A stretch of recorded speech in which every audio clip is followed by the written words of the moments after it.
Quero, em primeiro lugar, dar as boas-vindas ao comandante Pires Barroqueiro. Estou a olhar para o nome que é para não me enganar,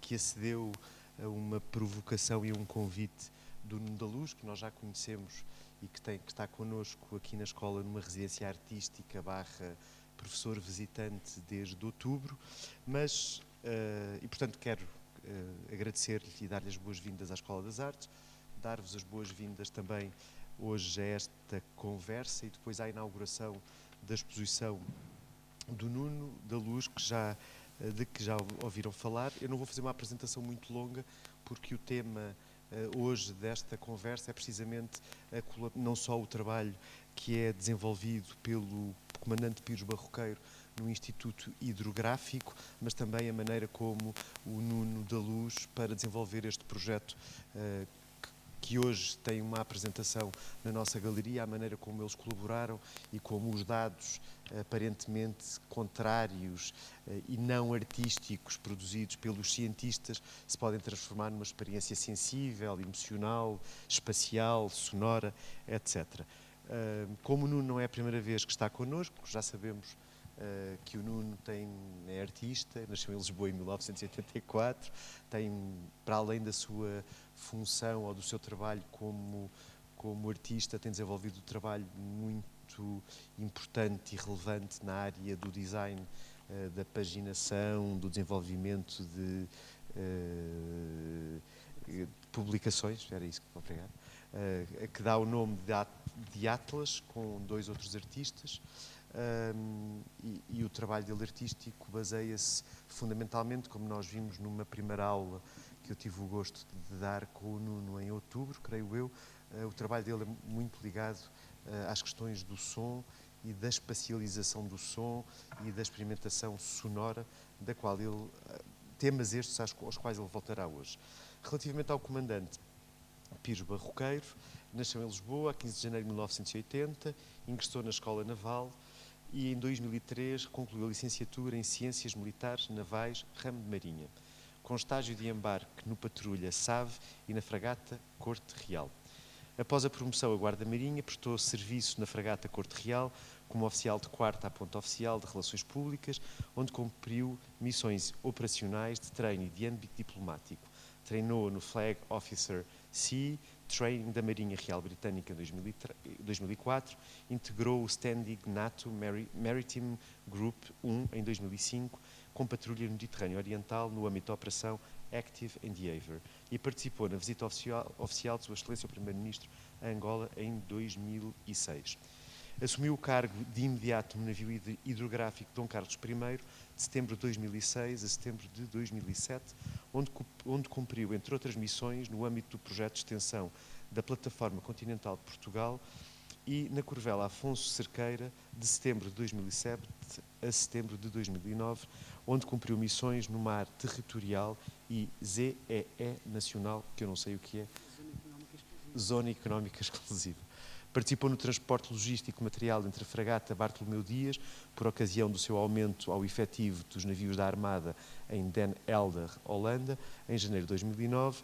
Representou o Instituto Hidrográfico em diversas ocasiões e, por paixão, estuda filosofia, filologia, cultura indiana e japonesa, pratica voo livre e natação em águas abertas. Bem-vindo e obrigado por esta conversa.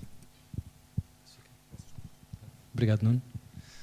E sim, obrigado também pela presença do comandante aqui connosco. Eu vou começar por me repetir um pouco para aqueles que estiveram aqui na aula de outubro, mas acho que isso pode ser importante porque ainda estamos a falar da mesma coisa, ou vou falar a partir do mesmo ponto. E para isso, nada melhor do que voltar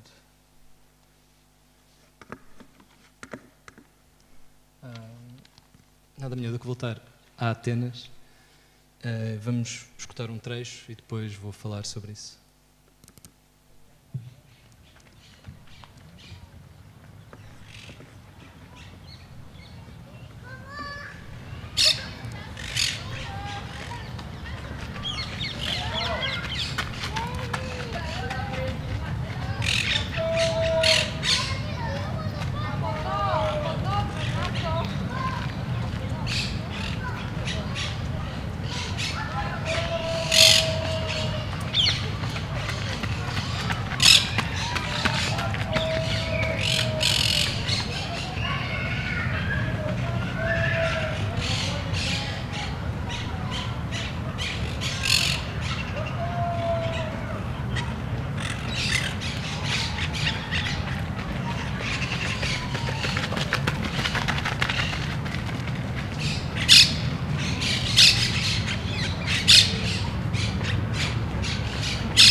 no puedes llamar aquí. Vos te tienes que ahora acá, pero no tiene nada más.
Ok.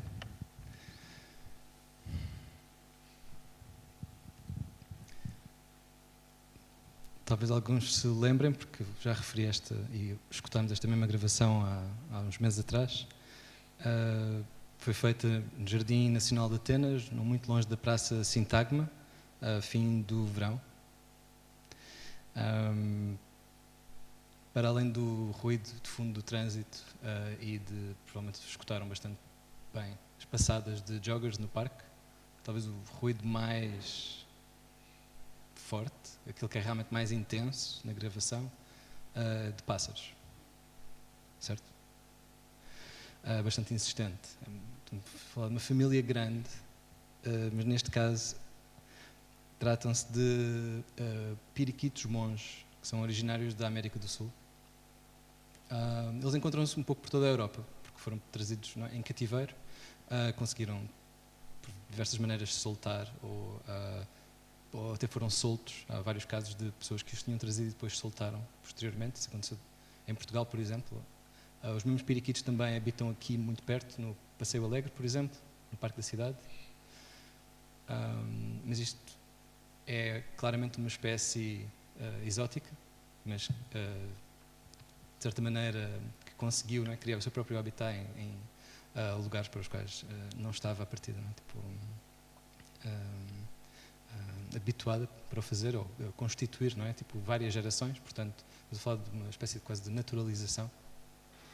Agora, não é assim tão simples saber tudo isto a partir da gravação, a não ser que se conheça, e talvez eu tenha tido pelo menos essa oportunidade de escutar estes mesmos periquitos na América do Sul. E, portanto, ao escutá-los depois na Europa, comecei a achar cada vez mais estranho e engraçado que eles habitam de uma forma já, vamos dizer, a expressão em português agora falta-me, tem a ver com quase rewilding, não? Tipo, de conseguirem ter um habitat de várias gerações ao fim de X anos num lugar que claramente não lhes é, de onde não são originários. Apesar desta ideia de origem pode depois ser problematizada de outras maneiras.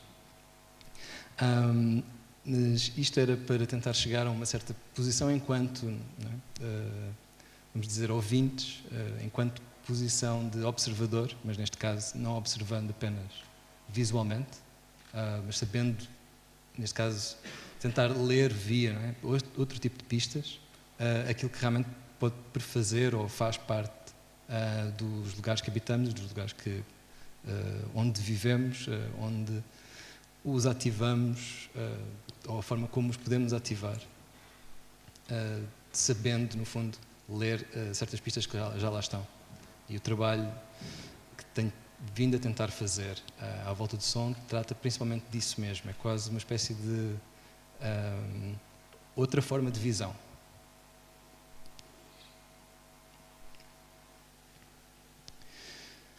Nesse sentido, e acho que o comandante hoje lembrou-me uma coisa, só a falar assim brevemente, que pode ser importante referir, que tem a ver também com toda a carga daqueles que vieram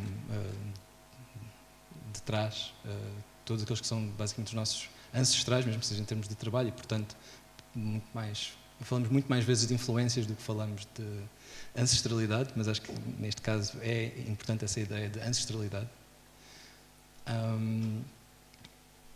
Na verdade, recentemente entendi que o conceito operado por, neste caso, um cineasta japonês pertencente ao Exército Vermelho durante os anos 60 e fugido posteriormente quando o Exército Vermelho começou a ser perseguido pelas autoridades japonesas e acabou no Líbano, refugiado, chamado Masao Adachi. Tinha um termo para aquilo que ele queria fazer em termos de documentário, que era a teoria da paisagem, ou Fukeiron, no qual ele dizia, e era importante como forma de construção dos filmes, portanto, de forma de construção ou fílmica ou narrativa, a ideia de apenas observação da paisagem e isso, quase em plano fixo, som em tempo real da própria localização, ou às vezes também misturado com outras coisas, mas que o simples facto de observar iria nos dizer quais é que são as estruturas vigentes de opressão ou de submissão da vida cotidiana. Neste caso, claro que eles tinham um viés marxista, ou até extremo, não é? Mas muito, muito ligado à crítica marxista, que tentou passar para o trabalho dele enquanto cineasta, e isso foi influenciando uma série de outros autores através dos últimos 50 anos. Neste caso, acho que aquilo que o Masao Adachi faz com o filme não é que eu vá dizer que o meu trabalho tem tudo a ver com a mesma genealogia direta, mas que no trabalho que eu faço com o som, aquilo que a ideia de escuta, seja auxiliada por instrumentos ou não, é que está sempre subjacente a uma certa ideia de construção da paisagem. Que a ideia de paisagem sonora, ela mesma, não é nem um dado adquirido, nem uma questão apenas passiva. É claramente uma construção quase em tempo real e que nós todos meio que participamos disso, tal como participamos da paisagem construída, da ideia também de paisagem natural e como é que concebemos essa ideia de natureza versus cultura, natureza preservada versus natureza em perigo, e todas essas distinções em relação àquilo que queremos, não é, conceber como, vamos dizer, certos tipos de espaços fechados, pelo menos em termos mais teóricos. No fundo, então, aquilo que chamamos envolvente ou paisagem, interessa-me saber como é que ela é construída geologicamente, biologicamente, meteorologicamente. Só que ao fim e ao cabo, tentando uma técnica que é claramente muito, muito parcial e tem uma série de falhas. E muitas vezes, tal como, por exemplo, quando podemos simplesmente fechar os olhos, sabendo que estamos num espaço exterior, não sabemos exatamente, talvez, o que é que estamos a ouvir, apesar dos nossos ouvidos nos poderem dizer várias pistas espaciais e outra vez também quase de textura, não é? O que é que está a acontecer naquele espaço, naquele dado momento. Mas, por outro lado, a dose de ilusões possíveis é bastante maior. Vamos dizer que certas coisas podem ser confundidas por outras. E talvez no trabalho que eu vá mostrar esta noite isso se passa ainda mais. Foi uma experiência, nesse sentido, aumentada daquilo que podem ser um certo tipo de ilusões audíveis, não? Acústicas. Neste caso, nós podemos estar habituados a olhar, não é? Principalmente, a ideia da visão como um espaço que diz o que é ou não delineado. Não é? Há uma ideia de linha de contorno à volta de várias coisas, que elas são aquilo que são. Isso no som é um trabalho muito, muito mais complicado de fazer. Em relação, por exemplo, à gravação que acabámos de escutar, tem que se dizer que há certas coisas ali, elas têm que ser nomeadas. Se elas não forem nomeadas, elas podem muito mais ser, vamos dizer, subsumidas num todo. É mais difícil saber onde é que talvez começa uma coisa e acaba. No mundo natural não há assim tantas coisas que tenham tipo um ataque forte, a não ser que tenham realmente um ataque forte, uma bomba, um tiro. Não são a mesma coisa que todo o outro tipo de sons que costumam povoar a nossa paisagem sonora.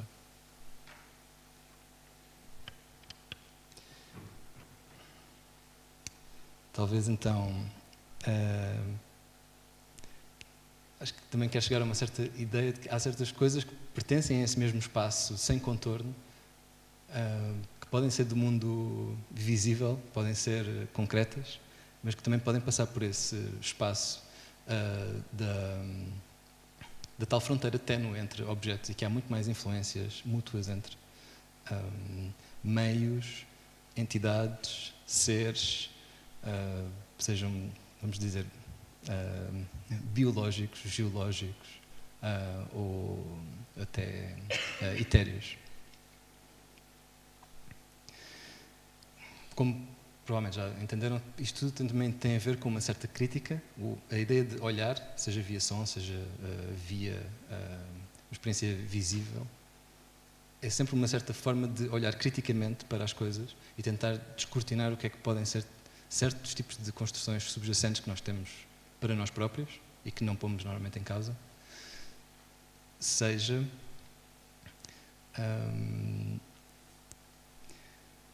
como é que eu ia dizer? Seja uma forma, no fundo, de quase, e aqui é para chegar a um ponto muito, muito simples, que é a apresentação desta noite, para chegar a uma certa forma ecológica de trabalho crítico. Então, neste caso, a ecologia está muito ligada à ideia de crítica ao estado do meio ambiente, aquilo que costumamos pensar enquanto o espaço que é um espaço dito partilhado, e partilhado também, outra vez, por vários seres.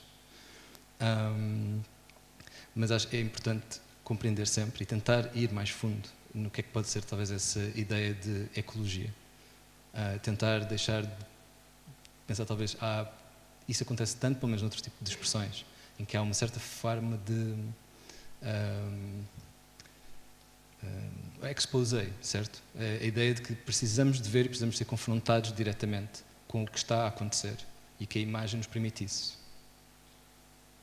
Eu acredito que o trabalho que eu faço é complementar a esse e implica também dizer que há coisas para lá do exposé e que são muito mais ténues, frágeis e complicadas de conseguir delinear perfeitamente e de saber exatamente qual é a situação social, ambiental, histórica em que estamos envolvidos. Isto é tudo para chegar a uma coisa muito, muito simples, que é o título da exposição e também o título da conversa esta noite. Portanto, vou passar essa imagem para talvez perceberem de onde é que eu venho.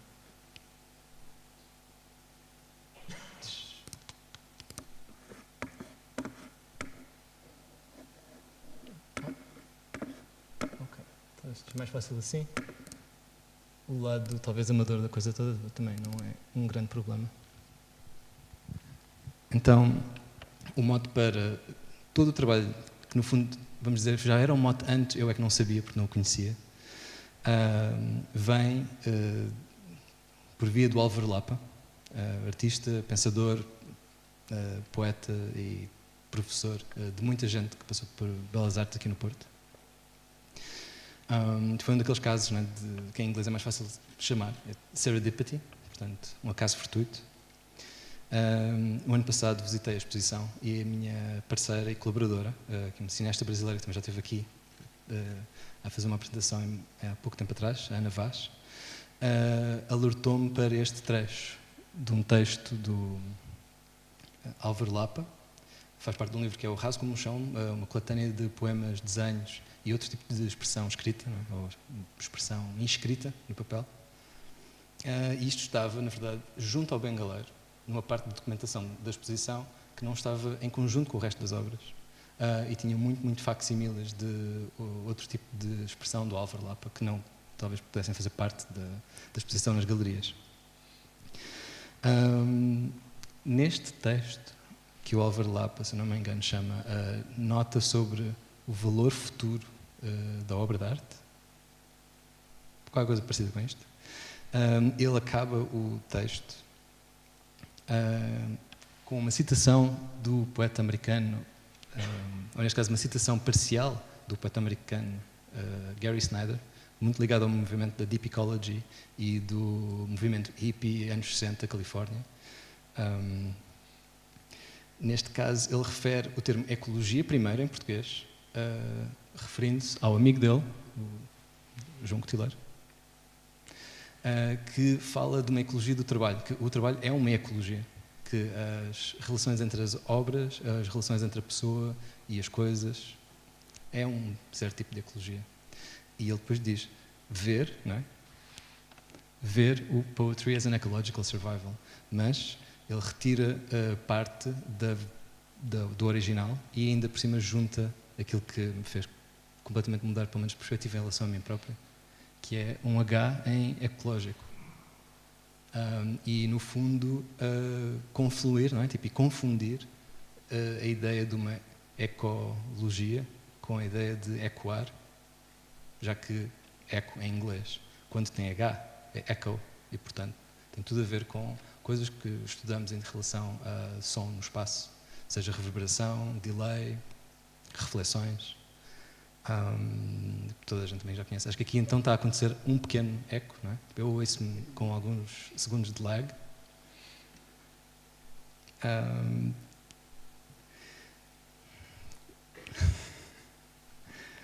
No fundo, a acessão para o Lapa é bastante larga. Acho que não se subsume a uma ideia muito sonora, pelo contrário.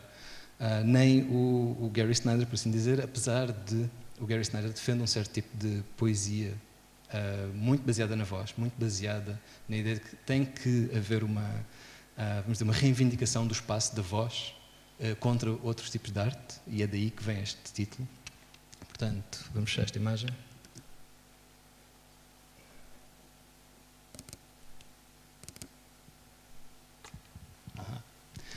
O texto do Gary Snyder é um ensaio que ele escreve para posicionar o trabalho dele e posicionar a si próprio. Chama-se Poetry and the Primitive, Notes on Poetry as an Ecological Survival Technique. Álvaro Lapa retira a technique, retira também o título em si, já que isto é um subtítulo. Ou seja, o Poetry and the Primitive também não interessa, por assim dizer. Mas acho que pode ser importante ir à ideia de poesia, neste caso, para o Gary Snyder, que não está nesta imagem, mas que abre o texto.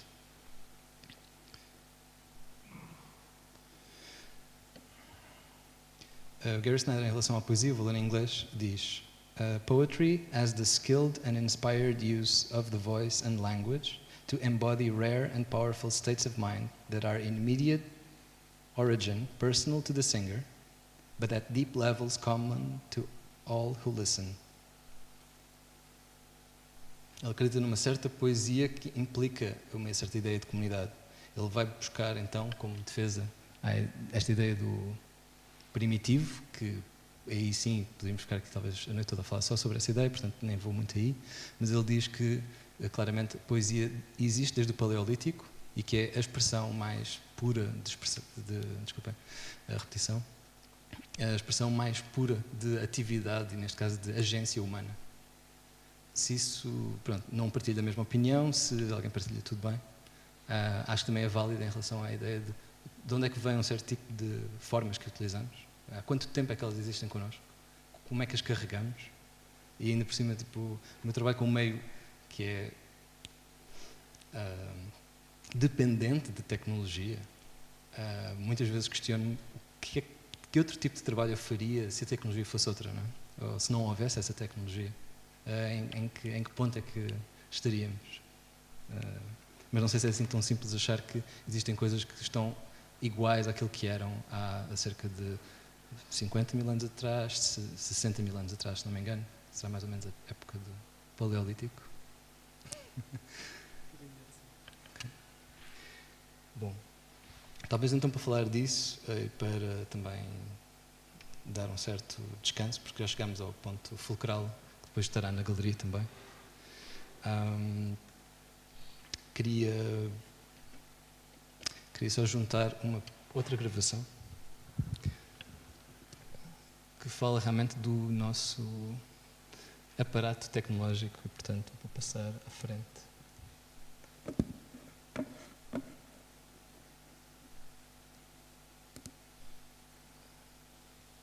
Ok.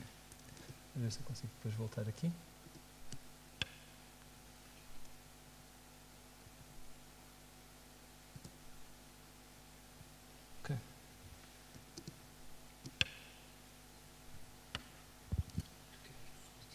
Pois foi, muito obrigado.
Aquilo que acabamos de ouvir é uma sonification,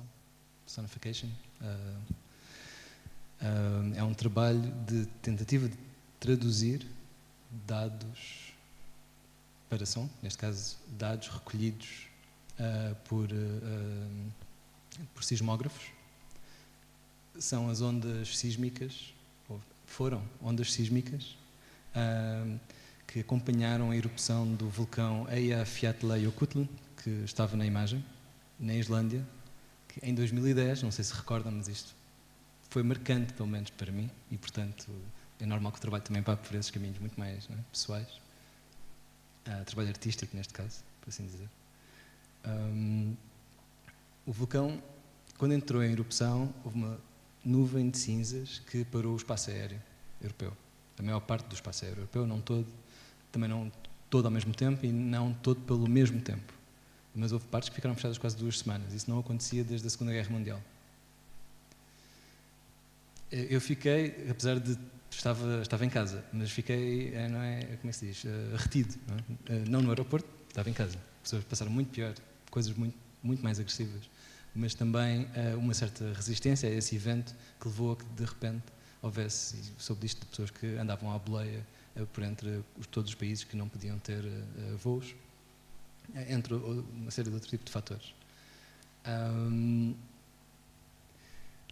Naquela altura, por aquelas coisas que acontecem, tipo, seja serendipity, seja outro tipo de acaso, houve um presente que me tinham enviado por correio que nunca chegou, ficou perdido, nunca chegou.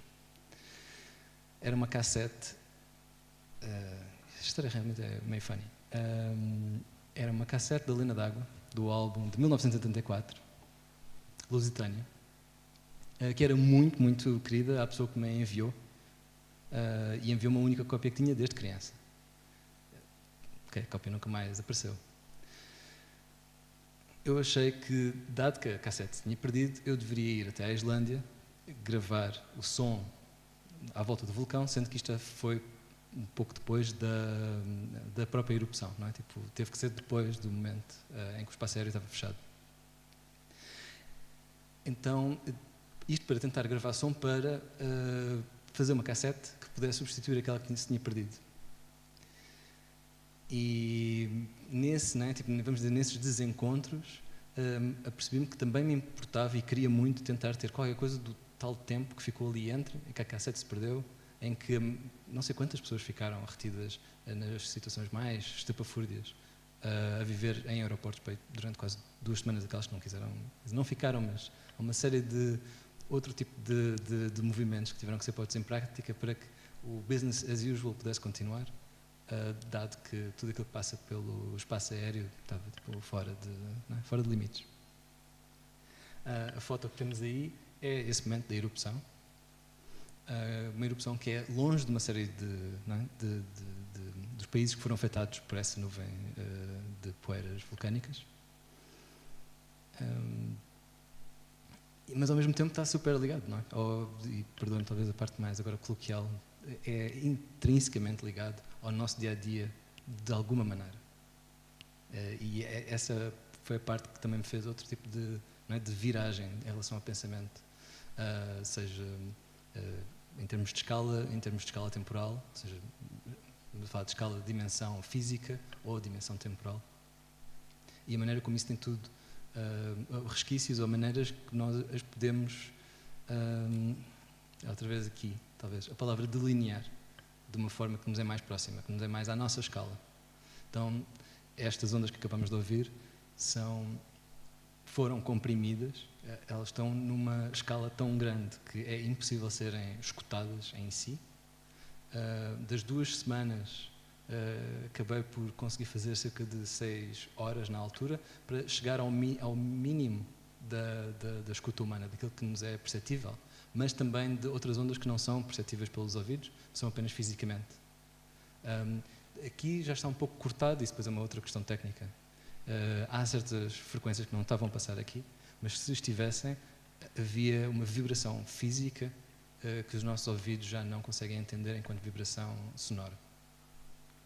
E esse trabalho, vamos dizer, que não é de tradução, é de transdução, não é? De modificar certo tipo de energia numa outra energia, seja neste caso energia mecânica em energia sonora, ou vice-versa, está na base de muitas das coisas que eu quero fazer enquanto, vamos dizer, quase ouvinte, não é? Tipo, quero escutar também certas coisas, porque elas têm uma certa matéria, vamos dizer, sonora, talvez porque estamos a falar disso pouco antes de começarmos aqui a conversa.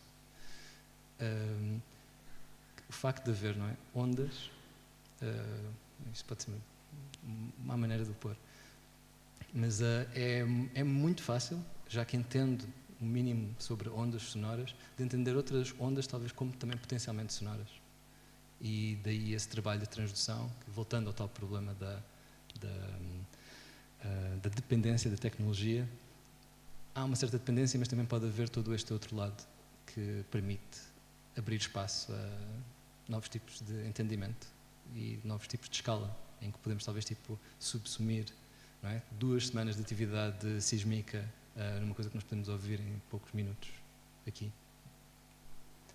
Mas talvez agora fosse o momento de entrar para o trabalho que estamos aqui a fazer e talvez aí sim tenho estado interessado em trabalhar, não no caso das ondas sísmicas, fui buscá-las porque elas estão livremente acessíveis a quem se der ao trabalho de descarregar um certo programa e ir à rede internacional de sismologia, retirar dali dados de, seja qualquer ano, e seja da maior parte das estações que há no mundo. Esse trabalho talvez aqui não era bem o caso, quando comecei a ficar mais interessado em, neste caso, ondas marítimas, e o trabalho tinha que acontecer com as pessoas que estão, digamos, no campo, a fazer esse tipo de recolha, análise e tradução para todos nós de uma série de fenómenos que nos acompanham diariamente, ou em termos anuais, ou em termos temporais muito mais longos até, que é o trabalho feito pelo Instituto Hidrográfico, neste caso em Portugal. E talvez, pronto, comandante, se falar um pouco sobre que trabalho é que tem estado a fazer. Eu antes de mais queria agradecer ao Nuno o convite para isto, que para mim é quase uma loucura. Foi mais ou menos há um ano, julgo eu, que nós nos conhecemos. Sim. O Nuno teve a ousadia de entrar no Instituto Hidrográfico e pedir dados. Nós vivemos num país em que os dados são altamente protegidos, e pediu os dados para fazer arte. Bom, o Instituto Hidrográfico é um laboratório de Estado, é tutelado por 3 ministérios: o Ministério da Defesa Nacional, o Ministério do Mar e o do Ensino Superior da Ciência e Tecnologia, e tem uma dupla qualidade. Tem uma qualidade de órgão per si militar, da Marinha, de cariz estritamente militar e de apoio às operações militares, mas depois tem outra qualidade, que é a qualidade da investigação, e que eu confesso que não vejo assim tão distinta quanto isso da arte. Eu, quando a Marinha me permitiu desembarcar, a primeira coisa que eu fiz foi correr para a Faculdade de Letras da Universidade de Lisboa e fazer um curso, uma pós-graduação em Filosofia e Estudos Orientais. Abriu-me um mundo entrar no Departamento de Filosofia. E agora estava aqui a escutar o que o Nuno estava a dizer. Eu já não navego há uns 6 anos. Navegar, estar embarcado no navio, comissionado no navio. E quando se passou o primeiro trecho, e realmente o som é uma grande ilusão, aquilo remeteu-me imediatamente para aquele tom monótono que é o oceano. Eu não sei se alguém na plateia já teve pelo menos 2 dias a navegar sem ver terra, né? fora do horizonte da terra. Portanto, a coisa fica no twilight, e portanto a imagem é toda muito idêntica. Muda, claro, muda a cor do sol, a cor do céu, com o sol, com as nuvens, mas ali o que predomina é realmente o som. E eu tomei consciência disso hoje, não é? Porque assim que a faixa começou, remeti-me para lá. E aqueles piriquitos para mim não eram piriquitos, né? Eram aves marítimas que eu tanta vez ouvi e que faziam companhia no mar. Depois o vulcão foi interessante porque, para quem já nadou no mar, em águas abertas, na piscina é mais difícil, mas também dá. Quando passa alguma embarcação com motor, o que se ouve é muito parecido com este som, esta baixa frequência. Depende, se for mota de água é mais alta. E então lá está mais uma vez, para mim, a clara ilustração de que realmente o som é uma ilusão, é uma construção que eu faço, o som que eu escuto, não é? É uma construção que eu faço e a arte tem esse poder de transformar, não é? E a ciência também. Bom, então, o Nuno entrou lá no Instituto Hidrográfico, queria dados de maré para fazer som também, na altura. Por acaso, o técnico informático que se deu os dados, que é a pessoa que trabalha diretamente com o processamento dos dados, eu já vos explico brevemente como é que funciona a aquisição dos dados de maré e depois o da agitação marítima. Ele disse, secundante, isto que o Nuno está a dizer que quer fazer, eu já fiz uma vez. Eu peguei nos dados e mudei a frequência, não sei o que ele fez para lá, e isto, para mim, parecia-me assim alguma coisa parecido com heavy metal. Assim. Foi muito gira a reação do Vasquez, que é a pessoa que eu estou a falar, que é uma pessoa que trabalha no Instituto desde a década de 80, portanto, tem alguma experiência em trabalhar com dados brutos e em trabalhar com ondas, e talvez tenha tido a mesma epifania que tu tiveste. Quando, depois de ver tantas ondas, percebeu que havia ali mais qualquer coisa para além só de alturas da água e de tempo, né? Aquele eixo temporal e da altura da água. Bom, então como é que eu vi o Nuno? Bom, o Nuno, para além da ousadia, isto é uma tremenda loucura, né? Querer fazer arte a partir daquilo que para mim são meras grandezas físicas. Portanto, nós com a tecnologia medimos variações de voltagem ou o que for, e depois tentamos, nós, já físicos, transformar aquilo em algo que as pessoas possam usar, nomeadamente em alturas da água, para eu saber se posso ou não posso ir à praia e estender a toalha perto mais para lá, mais para cá, se eu posso ou não posso passar com o meu navio ou com a minha embarcação, se tenho água suficiente para passar. É muito esta utilidade, este utilitarismo da tecnologia. Não via mais para além disso. Se bem que eu agora não consigo precisar o ano, mas foi certamente entre 2011 e 2013. Houve um evento em Lisboa, que foi o Lisboa em si. Eu não sei se vocês ouviram falar, que foi também um artista, não é? Que decidiu compor uma peça musical com os sons de Lisboa, da cidade. Então ele conseguiu uma coisa extraordinária, que foi conseguiu meter muitos navios no Mar da Palha, que é aquela parte do Tejo que fica ali em frente a Cacilhas e ao Terreiro do Paço. Então, a uma certa hora havia pauta, não é? Portanto, cada navio que fazia, ele tinha dado a ver qual era a nota de cada uma das sirenes dos navios. Cada navio que fazia era sincronizado, tinha que tocar, apitar a sua sirene com os sinos das igrejas, com os ruídos dos elétricos. E aquilo durou, se não me falha a memória, aí uns 10 minutos, talvez. Lisboa em si, eu julgo que o si era de ser em si, porque parece-me que era o tom que ele tinha identificado. Então já tinha havido esse contacto, e eu acho que isso permitiu-me também ter outra perspectiva quando tu nos abordaste para colaborarmos. Colaborar aqui já é uma ousadia minha, porque tu tiveste o trabalho todo, a única coisa que eu fiz foi ceder-te os dados. Bom, então, o Nuno na altura pediu os dados da maré. De marés observadas. Marés observadas. Nós fazemos, desde a década de 70, que o IH faz a observação da maré, para depois produzir uma tabela que nós chamamos de tabela de marés, que o Nuno imprimiu uma página, ou várias, não vou dizer agora, não vale a pena, até porque tem um detalhe artístico quando virem na exposição, que nós usamos as observações para fazer a previsão da maré, e que julgo que foi o que usaste depois da modelação, não é, da maré. Daí fazemos com cálculo matemático, tiramos as constituintes harmónicas, que são as ondas predominantes, e que, pela soma daquelas ondas, eu consigo reproduzir o sinal que estou a observar na realidade. Bom, então fazemos isto com as marés. Com a agitação marítima é mais recente, não é? A observação da agitação marítima existe desde a década de 80, com as boias costeiras, que estão a cerca de 20 km da linha de costa. Tu usaste uma delas e usaste também uma boia oceânica. Essa está a observar desde 2010, se não me falha aqui a memória. Portanto, tem tempos diferentes. Elas também são diferentes, as boias. E a oceânica está mais afastada. Ela está a cerca de 80 km daqui. E, portanto, não revelando, aquilo que vocês vão poder vivenciar são duas qualidades distintas do estado do mar, né, da agitação. Bem, então nós fazemos isto, né? Eu observo, transformo aquilo que observei em dados que depois disponibilizo para a comunidade, seja para a Marinha, com produtos operacionais, seja para a população no geral, não é?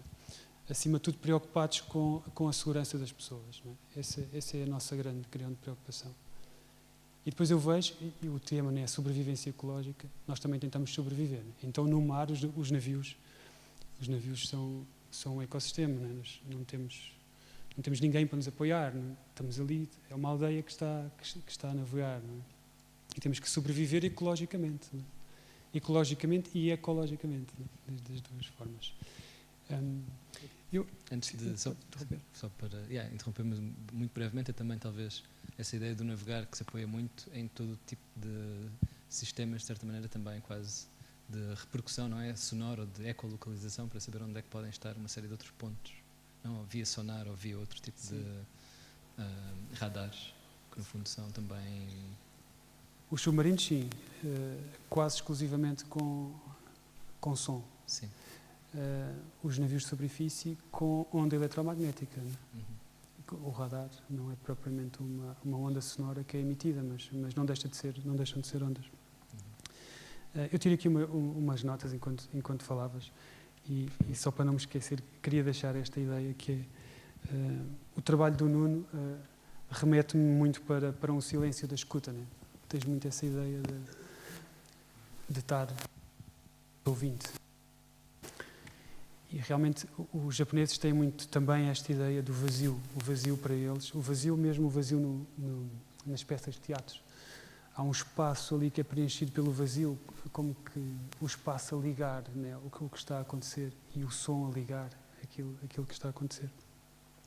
Mas tu remetes muito para este silêncio da escuta, que é assim algo de cooperativo empático, não é? Eu não faço uma intervenção ativa, né, mas ao mesmo tempo estou-me a transformar e com essa transformação que acontece em mim, eu depois transformo o que me circunda, né, e o ambiente. Né. Sim, nesse caso acho que é mesmo uma ideia também de influência mútua, mas isso também me lembra o trabalho, no fundo, quando dizem, ou quando dizes aqui, que há um trabalho também de transformação de dados, no fundo de observação, por mais que os registros sejam, não é, retirados de maneiras que são, não é, já muito mais standardizadas para permitir realmente que possam ser lidos. Há sempre também todo um trabalho quase, não é nesse caso de escuta, mas de uma atenção muito, muito específica em relação àquilo que podemos ler, não é? Ou como é que se pode ler aquilo que são, como estavas a dizer, diferenças de voltagem. Sim. E o que é que isso implica em relação depois a explicar isso, seja para uma questão de segurança de populações, seja para outro tipo de questões que podem ser mais funcionais ou mais, até diria, não é, ambientais, já que é essa mistura que acontece talvez no espaço, vamos dizer quase, não é, 4D, 5D do mar, da costa, por exemplo, e dessa também a relação entre, não é, continente ou ilhas e grandezas aquáticas. Hoje em dia, a medição da altura da maré é feita com um radar. Né? Está lá um radar instalado, está a emitir uma onda eletromagnética que é refletida pela superfície da água e, portanto, eu vejo a distância, calculo assim a altura da água. Mas, como há bocado falavas no antigo marégrafo da APDL, né? Da Administração do Porto de Douro e Leixões, não sei se já visitaram, tenho aí uma imagem, alguns. Tem uma casota, um abrigo, não é? E depois tem uma régua ao lado, não sei se tiveram a oportunidade de ver. Nesse tempo, a observação, vamos lhe chamar a observação, a medição, era direta. Portanto, aquilo era um contrapeso, tinha um flutuador, e quando a água subia com a maré, o flutuador subia e isso fazia rodar um cabo que passava numa roldana e depois tinha um indicador que registava a posição da água, né, a altura da água.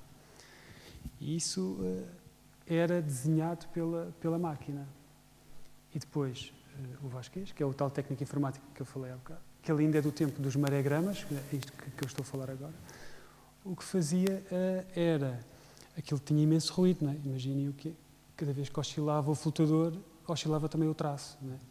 Então ele fazia essa interpretação que tu estás a falar, que é, ele traçava por cima daquele ruído todo, aquilo que lhe parecia que era a média, ou que lhe parecia que era o sinal, tirava os outliers, né? Tirava as aberrações, num gesto muito artístico.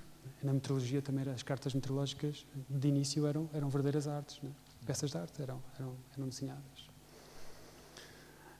Não sei se, entretanto, só para acabar a parte da introdução também do trabalho do Instituto, queres mostrar? Sim. Pode ser? Ou queres que eu... Acho que está tudo... estamos quase. Sim. Ok, por favor. Sim, sim.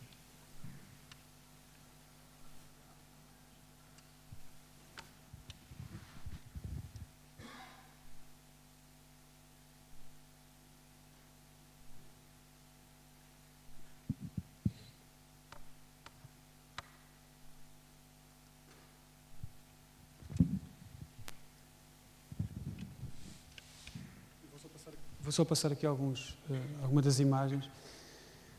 O Nuno há bocado falava-me da turbulência, né? Enquanto tu falavas, eu pensava, vai ser turbulenta a passagem para aquilo que eu tinha imaginado, que iria fazer. Então vou tornar isto mais tenue e vou ser eu turbulento a passar isto, para não ser turbulento para vocês. Então isto é aquela coisa militar, estruturada, né? Tudo decretos de lei. Isto é a rede de monitorização da Zona Económica Exclusiva. A Zona Económica Exclusiva podemos entender como território nacional, né? Até onde vai a nossa influência.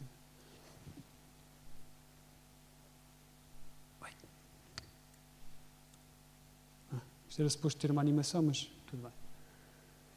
Então o marégrafo que eu falava é este, estão a ver aqui na imagem do vosso lado esquerdo. Tem o abrigo e depois tem aquela régua que reproduzia a indicação que era dada pelo marégrafo lá dentro.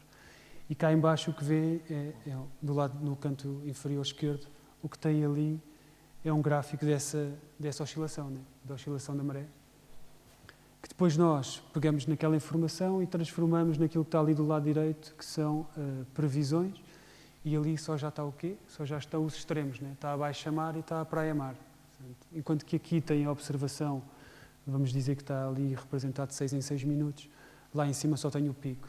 Aquilo que interessa realmente às pessoas, que no entretanto, quem vai à praia ou quem está a utilizar esta informação, precisa de saber quando é que vai ter o máximo e quando é que vai ter o mínimo.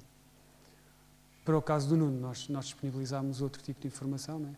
Eu já não me recordo se foi minuto a minuto ou se foi de 6 em 6, foi minuto a minuto. Os marégrafos, eles observam de minuto a minuto as boias de segundo a segundo. Mas depois nós não utilizamos essa informação, como calculam, isso é uma imensidão de dados. Portanto, há uma ligação entre as marés, os marégrafos e depois o alerta de tsunamis, não é? E nós temos estes 6 marégrafos que estão ligados ao Sistema Internacional de Alerta de Tsunamis. O tsunami é uma onda muito longa e, portanto, o marégrafo consegue prevê-la. Vocês vão me dizer, quando o marégrafo conseguir detectar, já cá está o tsunami. É verdade. Mas se o marégrafo decide detectar, pode ser que o pessoal de Leixões ainda se safe. E, portanto, vamos manter. Então, as boias ondógrafo, que são boias que registram ondulação, no Instituto nós temos-las em 2 componentes, uma costeira, ali estão 4, mas a de Lisboa foi desativada. Temos uma em Sines, uma em Faro e outra aqui em Leixões. Nós chamamos a boia ondógrafo de Leixões, mas na verdade ela está ao largo de Vila do Conde. Mas como a raia, que é que está mais longe, é Leixões, achamos por bem manter o mesmo nome. Então a informação que sai destas boias é aquele típico gráfico que vem ali do vosso lado esquerdo, com a vermelho tem a altura máxima e depois a azul tem a altura significativa. E sem querer entrar assim no detalhe técnico, o que nos interessa não é o máximo, mas sim a significativa, porque a significativa é uma estatística, é a média do terço mais alto das ondas, mas é o que empiricamente eu sinto quando olho para o mar. Quando eu olho para o mar e vejo a ondulação, o que eu estou a captar é aquela altura significativa. E estas são as boias mais ao largo, as oceânicas, as tais que estão a 30 milhas, a 70 km da costa, que são boias com uma dimensão bem diferente, não é? Estas boias, as mais perto, são boias com 90 centímetros de diâmetro, e estas já são boias com uma dimensão muito maior. São mais recentes. Elas medem todas da mesma forma. Lá dentro têm acelerómetros e, portanto, triaxiais e, portanto, o que fazem é medir a variação da velocidade. Isto é o que nós pretendemos no futuro, é instalar mais 3 boias. Isto vai nos permitir monitorizar melhor e caracterizar melhor o nosso mar, não é? Porque essa é a grande preocupação do Instituto Hidrográfico. Não é? Depois temos 3 estações meteorológicas que nos dão apoio, se algum dia tu quiseres usar dados de estações Muito meteorológicas. É só para isso. Quase, sem dúvida. A mais a norte é a de Viana do Castelo. É a Viana do Castelo, Peniche e depois Tavira. E temos radares costeiros de alta frequência, e isto eu já desafiei o Nuno no bastidor. Se ele quiser usar estes dados, o que estes radares estão a medir são as correntes à superfície. Temos a costa sul até uma parte espanhola, porque é uma cooperação ibérica, toda coberta, até aos 90 km para o largo, e temos aquela baía que vai desde o Cabo Raso, Cabo da Roca, até ao Cabo de Sines, também toda coberta. É uma quantidade grande de dados que certamente dá uma obra, agora, que já vi o teu trabalho, certamente dá uma obra interessante. Tentarei que assim seja. Nós medimos com os radares, medimos a velocidade da corrente à superfície e também estamos a tentar medir a agitação marítima. Portanto, tens ali 2 grandezas diferentes que podes usar. Bom, isto é só para terem uma ideia desta rede, deste sistema integrado de monitorização ambiental da Zona Económica Exclusiva Portuguesa. Portanto, são 23 marégrafos, incluindo o continente e ilhas, né? 23 marégrafos com 4 boias multiparamétricas, que são as oceânicas, e depois com 13 boias ondógrafo. As das ilhas é uma cooperação com a administração do Porto, dos Portos da Madeira e com a Universidade dos Açores, porque, como calculam, a logística da manutenção destas boias encarece bastante ao erário público. E temos 5 radares HF instalados, e o grande investimento do Instituto agora é no aumento deste tipo de tecnologia, porque é uma tecnologia simples, de manutenção quase nula, não é in situ, ou seja, não tem que ir para o mar, e como tu viste, há muitos momentos em que a agitação marítima é grande e vai impedir que se consiga trabalhar em segurança no mar, e, portanto, tudo o que é observação remota é uma prioridade do Instituto. A sobrevivência ecológica trouxe-me para os projetos de investigação e desenvolvimento que o Instituto está a fazer, mais de cariz de sustentabilidade do oceano. E, portanto, aquilo que nós procuramos no Instituto é evitar o que está ali à esquerda, aquilo é a maré negra do acidente do Prestige, e procurar que aquelas atividades que estão ali à direita, que é a aquacultura, sejam sustentáveis. Mas que sejam sustentáveis não só do ponto de vista financeiro, não é? Uma visão ambiental, até porque a Marinha não pretende ter lucro, não é? E, portanto, é um órgão da administração pública. Há uma preocupação ambiental também nisto. Então, há 3 projetos que neste momento estão a ser desenvolvidos. Um deles é o SUBECO, é um projeto financiado pelo Ministério da Defesa Nacional, e que se pretende desenvolver então este sistema de vigilância acústica ao largo da margem continental portuguesa. Está muito ligado com o ruído antropogénico. Portanto, a nossa ideia é aquelas boias oceânicas serem equipadas com hidrofones. Temos um hidrofone pronto a ser instalado. Vão ser instaladas nas boias que estão mais perto dos corredores de tráfego marítimo, para podermos escutar o ruído que os navios fazem e o impacto que isso tem. E depois, a parte operacional disto é que há de ter um limite e há de emitir alertas quando o ruído está a ser demasiado.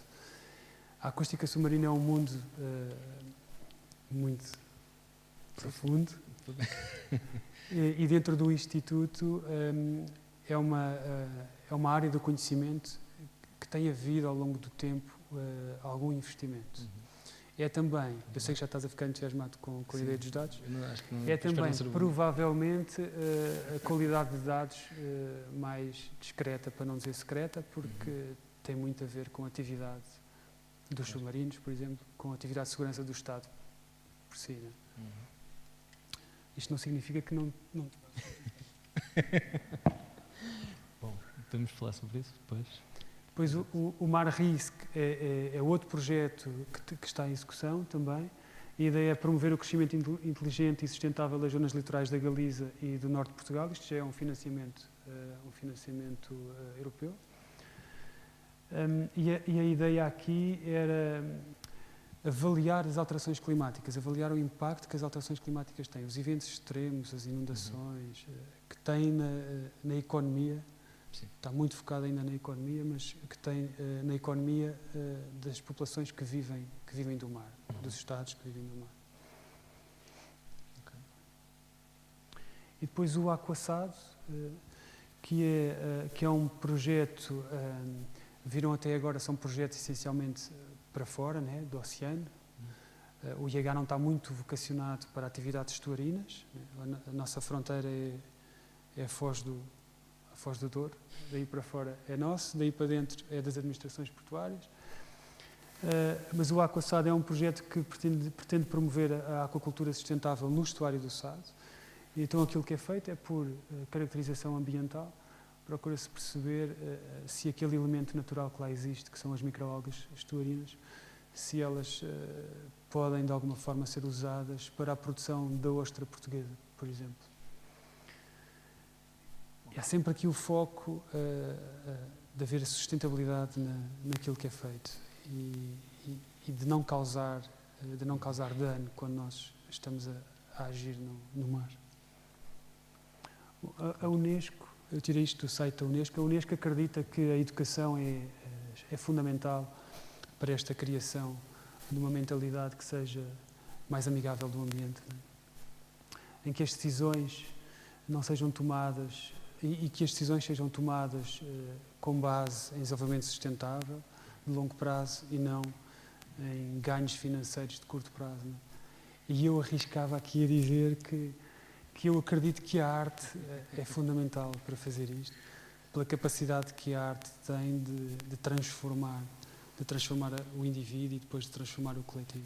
E por isso eu queria te agradecer a generosidade que tu tens em partilhar a tua visão e de nos transformarmos, mesmo que à partida não seja essa a tua intenção.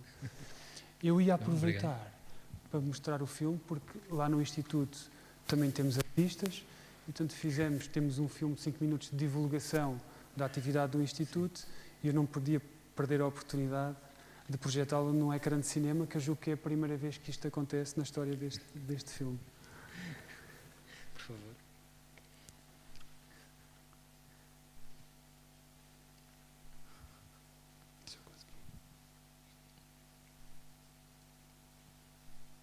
Ok, deve estar aí separado aqui.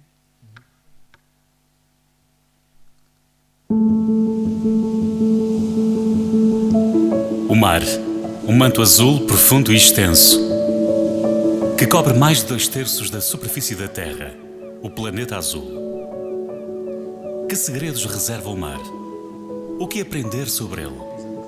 e como usá-lo?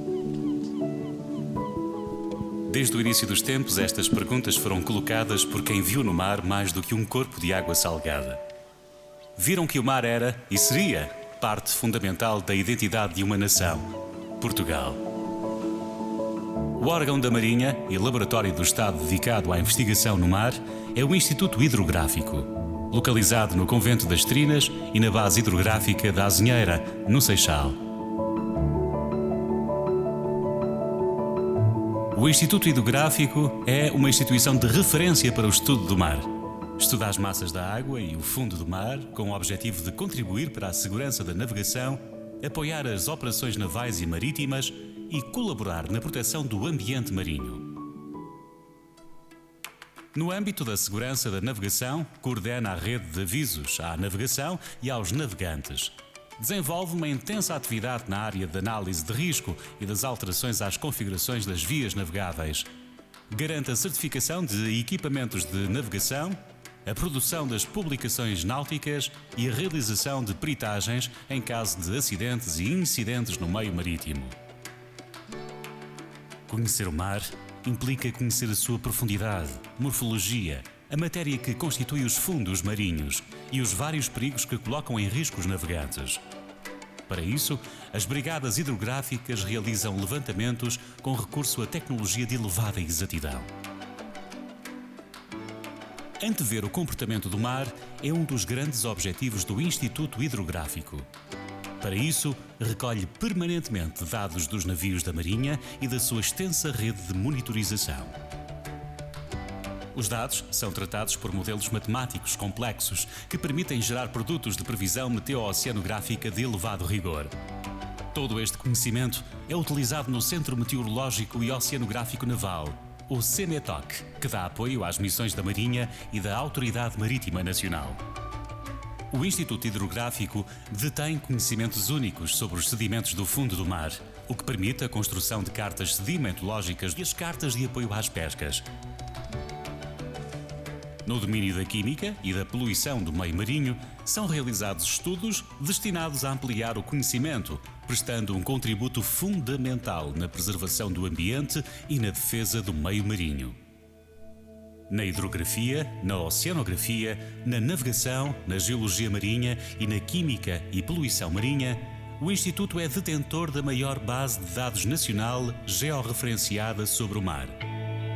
Este conhecimento, relevante para a Marinha e para a Autoridade Marítima Nacional, é disponibilizado à comunidade académica e científica, mas também ao cidadão, através do portal online do Instituto.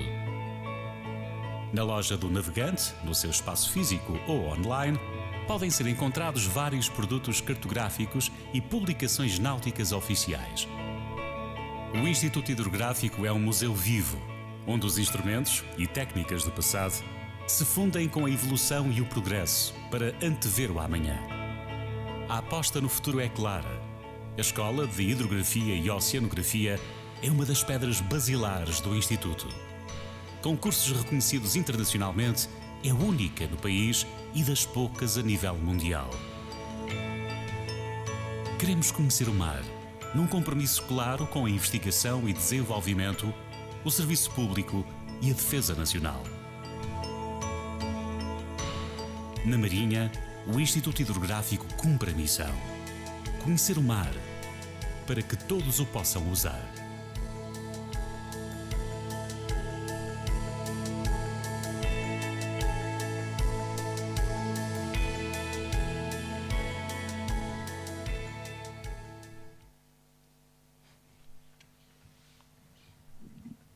É engraçado que não tem um único, que reparei agora, som ambiente, não é?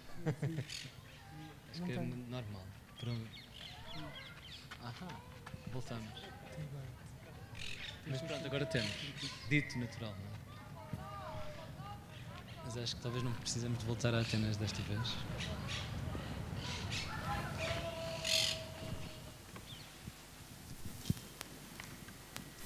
De qualquer maneira, obrigado pela partilha, mesmo que seja um vídeo institucional com um propósito muito claro. Acho que talvez depois disto tem montes de coisas que podíamos abrir, não é? Para toda a gente poder participar. Portanto, se quiserem já pôr questões antes de sairmos daqui.